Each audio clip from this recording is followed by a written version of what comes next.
नमस्कार।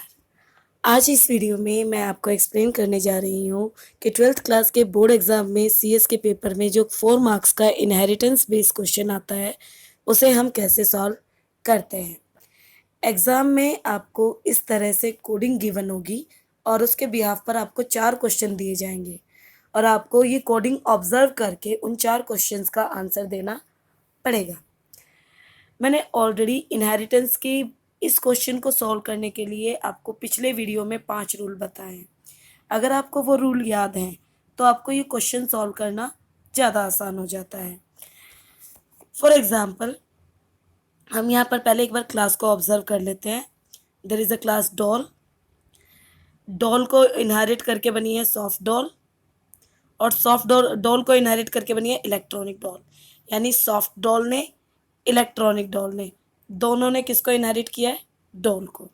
ठीक है, तो अब आते हैं हम क्वेश्चंस पे। हमारा पहला क्वेश्चन,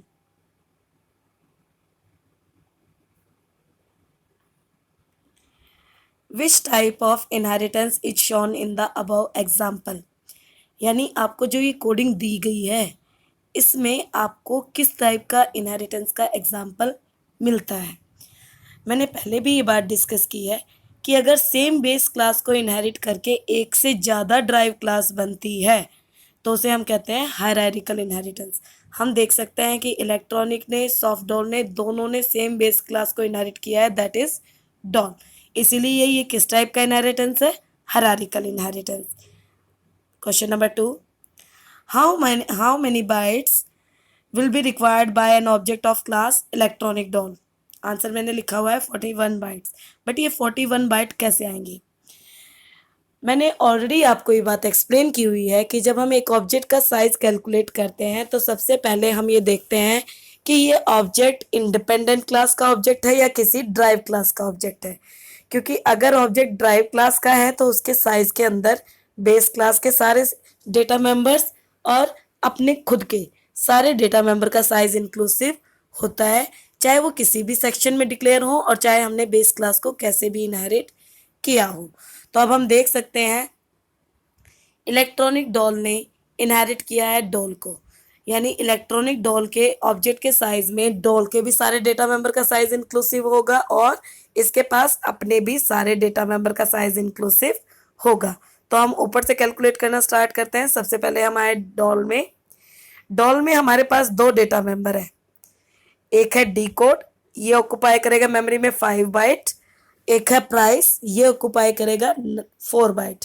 यानी 5 + 4 9 बाइट तो हो गई आपके पास डॉल क्लास के मेंबर्स के लिए।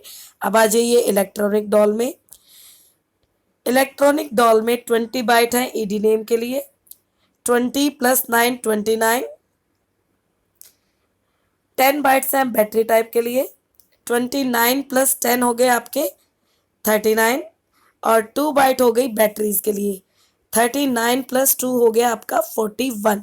यानी इलेक्ट्रॉनिक डॉल का ऑब्जेक्ट मेमोरी में 41 बाइट ऑक्युपाई करेगा। मैंने यहाँ पर अलग से हर डेटा मेंबर का साइज मेंशन किया हुआ है ताकि आपको ज़्यादा समझ में आए। 5 bytes for D code, 4 bytes for price, 20 bytes for ED name, 10 bytes for battery type, 2 bytes for batteries.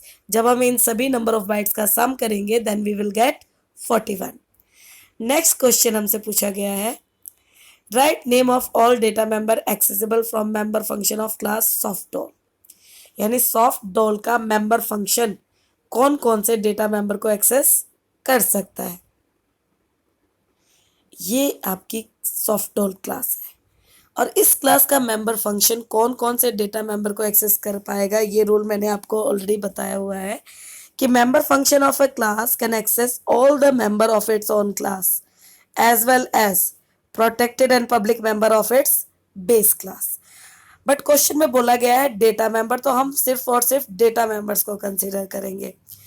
Soft doll class का मेंबर फंक्शन अपनी क्लास के सारे डेटा मेंबर को एक्सेस कर सकता है, यानी एसडी नेम को और वेट को। ये 2 ही डेटा मेंबर है और अपनी बेस क्लास के कौन कौन से?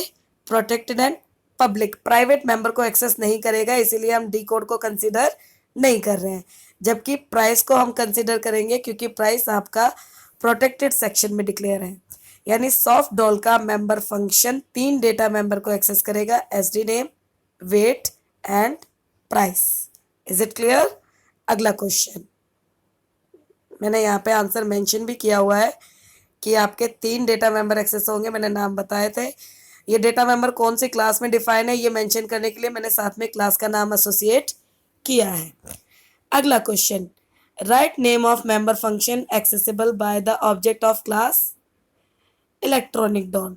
यानी आपको उन मेंबर फंक्शन का नाम बताना है जिन्हें हम इलेक्ट्रॉनिक डॉल क्लास के ऑब्जेक्ट के थ्रू एक्सेस कर सकते हैं। ऑब्जेक्ट का रूल क्लियर है, object is only able to access public member of its own class, and if base class inherited publicly then public member of its base class। तो हमने देखा कि इलेक्ट्रॉनिक डॉल के पब्लिक सेक्शन में 3 member function है, उनमें से एक है कंस्ट्रक्टर। जब हम ऑब्जेक्ट के थ्रू एक्सेसिबिलिटी की बात करते हैं तो उसमें हम कंस्ट्रक्टर या डिस्ट्रक्टर का नाम मेंशन नहीं करते, इसलिए इलेक्ट्रॉनिक डॉल का नाम नहीं देंगे। इसके पब्लिक सेक्शन में बचे 2 member function ED input and ED show, ये तो इसके हुए खुद के public member. Now electronic doll ने डॉल को पब्लिकली इनहेरिट किया है तो हम डॉल का भी पब्लिक सेक्शन कंसिडर करेंगे।